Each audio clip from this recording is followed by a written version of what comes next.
এই ৩ টে জিনিস আপনার বাসায় আছে তাহলে আর কোনো চিন্তা না করেই ঝটপট করে একটি রেসিপি বানিয়ে নেন যেটার কিনা ৳১,০০০ দাম। আপনি ঠিকই শুনেছেন, শুধুমাত্র এই ৪ টি সবজি দিয়ে আপনি ৳১,০০০ দামের একটি পিজ্জা বানিয়ে নিতে পারবেন। Hello guys, welcome back to my channel Sweetie's lifestyle in Dubai and welcome back to my another blog videos. তো কেমন আছেন আপনারা সবাই? আশা করি সবাই অনেক বেশি ভালো আছেন। আজকে আপনাদেরকে আমি দেখাবো কিভাবে অল্প খরচে ঘরে বসেই ৳১,০০০ দামের একটি পিজ্জা বানিয়ে পরিবারের সবাই একসাথে বসে খেতে পারবেন। চলেন পিজ্জা বানানো শুরু করা যাক। এখানে আমি ১ কাপ ময়দার সাথে ২ চামচ গুঁড়া দুধ দিয়ে সামান্য একটু লবণ দিয়ে দিলাম। তার সাথে দিয়ে দিলাম ২ চামচ পরিমাণ ব্রাউন সুগার। পিজ্জা বানানোর মেইন যে জিনিসটা এটা হচ্ছে ইস্ট। ইস্ট ছাড়া আপনি কখনোই পিজ্জা বানাতে পারবেন না। আমি এখানে 1/2 চামচ পরিমাণ ইস্ট দিয়ে একটু পরিমাণ মতো সয়াবিন তেল দিয়ে দিলাম। সয়াবিন তেলের সাথে শুকনো উপকরণগুলোকে ভালোভাবে মেখে নিচ্ছি। শুকনো উপকরণগুলো ভালোভাবে মাখা হয়ে গেলে এখানে আমি আগে থেকেই একটু কুসুম গরম পানি করে রেখেছিলাম। এখন এই কুসুম গরম পানিটা ময়দাগুলোর সাথে দিয়ে দিব। ময়দাগুলোকে কুসুম গরম পানির সাথে ভালোভাবে মাখিয়ে একটা ডো তৈরি করে নিলাম। এখন এই ডোটাকে একটা অ্যালুমিনিয়াম পেপার দিয়ে ঢেকে দিচ্ছি। হ্যাঁ, মাথায় রাখবেন এই ডোটাকে কিন্তু 15 থেকে 20 মিনিটের জন্য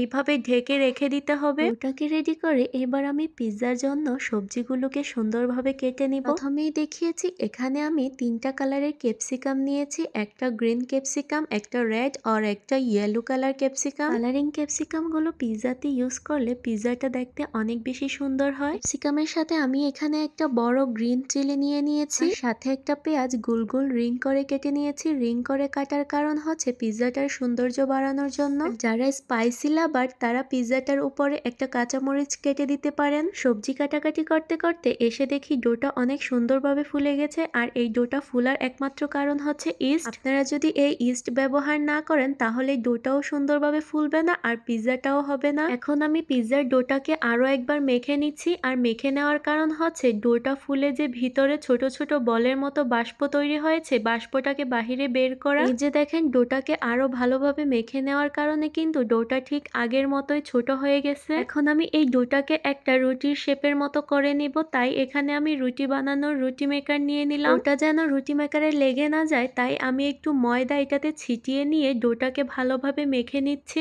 এইবার আমি এইটাকে ভালোভাবে একটা রুটির শেপের মতো করে গোলভাবে বেলে নিব। আমি যেই পাত্রটাতে পিৎজা বানাবো এই পাত্রটা একটু চুলায় গরম করে এটার মধ্যে একটু ময়দা ছিটিয়ে নিলাম। ময়দা ছিটিয়ে পিৎজার ডোটাকে আমি এটার মধ্যে রেখে দিয়েছি। পিৎজার ডোটাকে আমি ঘুরিয়ে ঘুরিয়ে এইভাবে একটা শেপ দিয়ে নিচ্ছি যাতে করে একদম রেস্টুরেন্টের পিৎজার মতো দেখতে হয়। তারপর একটা কাঁটা চামচের সাহায্যে পিৎজার ভেতরটাকে আমি এইভাবে ফুটিয়ে নিচ্ছি। এবার আমি এখানে দিয়ে দিব পিৎজা সস। পিৎজা সসটাকে আমি পুরো পিৎজাটার মধ্যে খুব ভালোভাবে মেখে নিব। সসটা মাখানো হয়ে গেলে এখানে আমি পিৎজাটার উপর সবগুলো সবজি দিয়ে দিলাম। দেন আমি এখানে মজরেলা চিজগুলোকে গুঁড়ো করে নিচ্ছি। যেহেতু চিজগুলো স্লাইস করা ছিল তাই আমি একটু এগুলোকে ভেঙে গুঁড়ো করে নিলাম। চিজগুলো দেওয়া হয়ে গেলে এখানে আমি পিৎজাটার উপরে ঢাকনা দিয়ে চুলায় বসিয়ে দিলাম। এই যে দেখেন আমার পিৎজাটা প্রায় 15 থেকে 20 মিনিট পর্যন্ত পিৎজাটাকে বেক করে নিয়েছি চুলায় বসিয়ে। তো দেখেন আমার পিৎজাটা মাশাআল্লাহ অনেক সুন্দর হয়েছে দেখতে। আপনাদেরকে এখন আমি পিৎজাটা কেটে দেখাচ্ছি। দেখেন পিৎজাটা কত সুন্দর হয়েছে আর চিজগুলোও সুন্দরভাবে পেস্ট হয়েছে।